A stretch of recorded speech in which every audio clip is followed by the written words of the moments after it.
Ciao a tutti amici di Angolo Nerazzurro, buon venerdì, bentornati sul canale. Andiamo a commentare le ultime in casa nerazzurra, tra le parole di Christian Chivu che non le manda a dire a proposito della situazione di Alessandro Bastoni e poi andremo a dare proprio un'occhiata alle ultime per quanto riguarda i piani di mercato dell'Inter tra le uscite e occhio perché non c'è soltanto il nome di Bastoni e quelle che potrebbero essere le entrate soprattutto per quanto riguarda il reparto arretrato. Iniziamo proprio dalle parole rilasciate da Christian Chivu che ha parlato ovviamente della difficoltà nel rimanere se stesso, ovviamente ha detto è riuscito ad essere se stesso nonostante un mondo dove spesso si viene portati ad indossare una maschera. Quello però su cui vorrei concentrarmi è il discorso relativo a Bastoni, perché a Chivu viene chiesto se c'è bisogno di fare un lavoro psicologico su Bastoni. La risposta di Chivu verrebbe ancora una volta a pensare che si vede l'influenza di aver vissuto lo spogliatoio di José Mourinho. Non voglio fare paragoni eccessivi, attenzione, non valuto Chivu il nuovo Mourinho, però c'è una risposta che è decisamente molto interessante. Kivu infatti riporta testuali parole. Bastoni non ha bisogno di essere recuperato psicologicamente. È la gente che ha sparato contro di lui una gogna che non ha fine che ha bisogno di qualche lavoro a livello psicologico. Ecco, queste sono quelle risposte che cementano il gruppo, che fanno sentire protetti i calciatori e che soprattutto, ecco, c'è una reazione dall'interno del gruppo squadra, dall'interno dell'ambiente Inter contro tutta la gogna mediatica che ancora oggi continua ad infangare il nome di Bastoni, come ho detto più volte, come se fosse l'origine di tutti i mali. Naturalmente questo modo di fare sia dei compagni di squadra che ricordiamo anche nell'ultima partita hanno abbracciato Bastoni anche dopo il gol, sia dell'ambiente nerazzurro con San Siro che gli ha riservato un'ovazione quando è uscito dal campo contro la Roma e sia naturalmente con le parole di Christian Chivu sono tutti dei fattori che possono aiutare Bastoni a rimanere all'Inter e ad oggi la permanenza non è affatto da escludere per più motivazioni. In primis perché il Barcellona al momento non sembra avvicinarsi a quell'offerta che può far vacillare l'Inter. L'Inter valuterebbe offerte, almeno da quanto si legge, da 60 milioni in su e ad oggi il Barcellona sembra non arrivare neanche a 50 milioni. Non ha ancora formalizzato un'offerta, però insomma non arriva a quella cifra che richiederebbe l'Inter. Dal punto di vista economico non sarebbe un passo avanti per Bastoni perché il Barcellona offrirebbe praticamente lo stesso contratto. Bastoni percepisce ad oggi 5 milioni e mezzo netti più bonus per arrivare ad una cifra complessiva di circa 7 milioni, sarebbe praticamente lo stesso stipendio del Barcellona, 7 milioni ma comprensivi di bonus. Quindi a quel punto cosa potrebbe accadere per far sì che questa operazione vada in porto? O che arrivi l'offerta effettivamente importante dal Barcellona e quindi l'Inter decida di venderlo, oppure che Bastoni faccia una scelta di vita, quindi non è neanche una scelta economica, ma una scelta ecco proprio per cambiare area, cambiare campionato, cambiare anche cambiare proprio squadra anche per forse per ambizioni europee del club, non nascondiamoci dietro questo. Ad oggi però Bastoni è concentrato sull'Inter, Bastoni non ha mai chiesto la cessione e quindi non è assolutamente da escludere la permanenza di Alessandro Bastoni. Sinceramente non è una situazione che mi dispiace, assolutamente, soprattutto se si dovesse continuare ad utilizzare la difesa a 3, non che Bastoni non sia capace di giocare a 4, il Barcellona gioca a 4 e lo cerca, però ecco se si gioca a 3 è molto difficile trovare un terzo che fa il lavoro di Bastoni e quindi io quella accoppiata a Bastoni di Marco, certo non mi dispiacerebbe assolutamente continuare a beneficiare delle loro prestazioni, fermo restando che un'eventuale cessione di Bastoni non significa automaticamente un Inter indebolita. Detto questo, per quanto riguarda le cessioni, potrebbero tornare di moda in estate i nomi di Luis Enrique e Frattesi, non semplicemente perché sono calciatori ormai considerati in esubero, ma perché viene confermato l'interesse che c'era a gennaio, quindi il Bournemouth che sarebbe ancora su Luis Enrique e sarebbe pronto ad investire 25 milioni e su Frattesi c'è sempre forte il Nottingham Forest che potrebbe comunque proporre una cifra superiore ai 30 milioni. Ovviamente poi da capire la formula.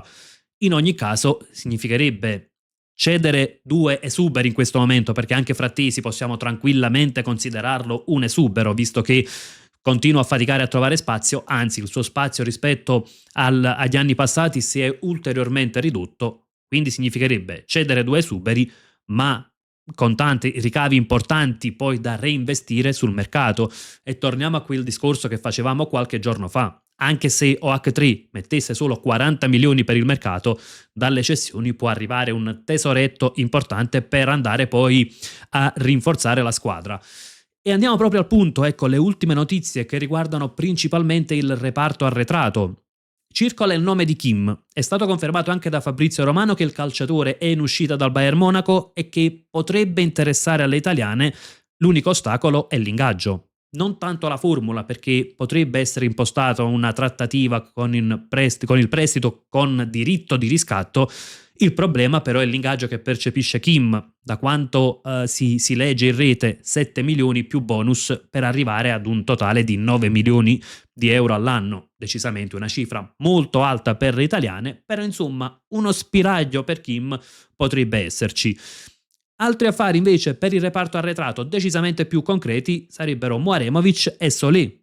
L'Inter, almeno da quello che si legge in questi giorni, starebbe lavorando su questi due nomi, avrebbe anche un vantaggio rispetto alla concorrenza.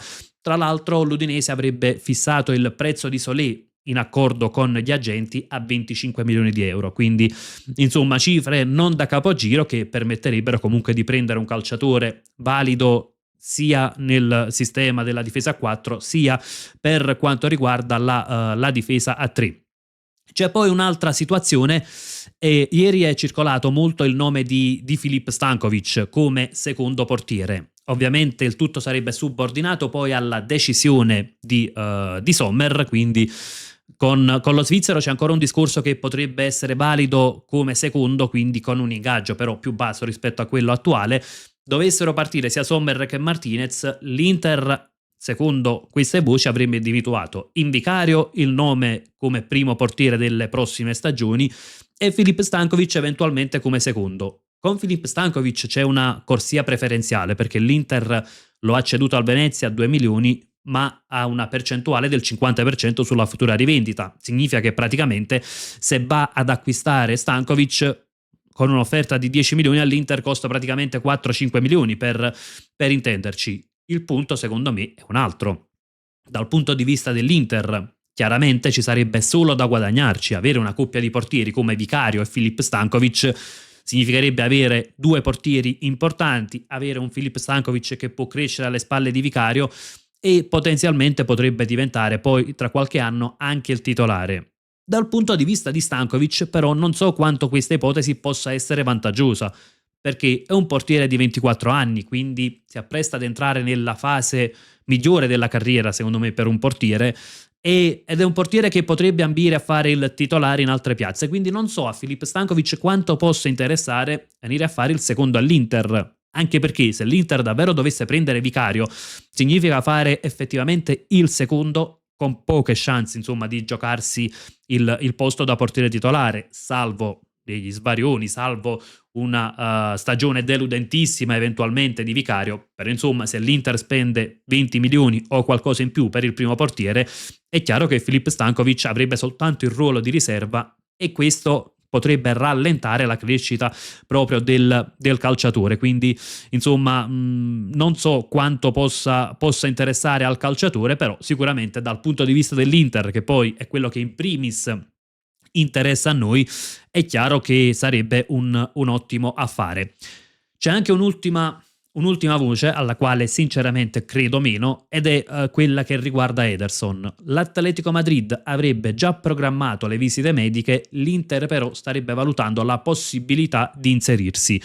Programmare le visite mediche non significa che l'Atletico ha al 100% in pugno Ederson, perché per esempio le aveva programmate anche a suo tempo per Lautaro Martinez, poi l'Inter si è inserita, quindi quanto riporta il giornalista Gianluca Di Marzio, l'Inter starebbe provando a valutare la possibilità di inserirsi per Ederson. Francamente io però la vedo una pista alquanto complicata per il punto a cui è la trattativa appunto per passare all'Atletico Madrid.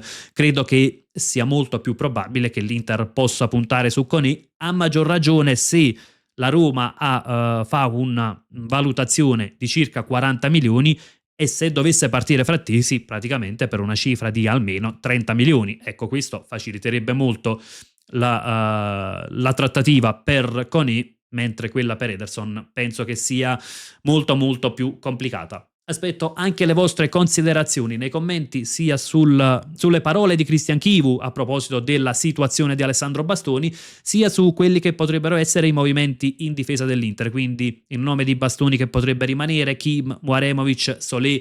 Insomma, confrontiamoci come al solito su tutto quello che riguarda la nostra Inter e come sempre io vi lascio proprio con un gran bel Forza Inter.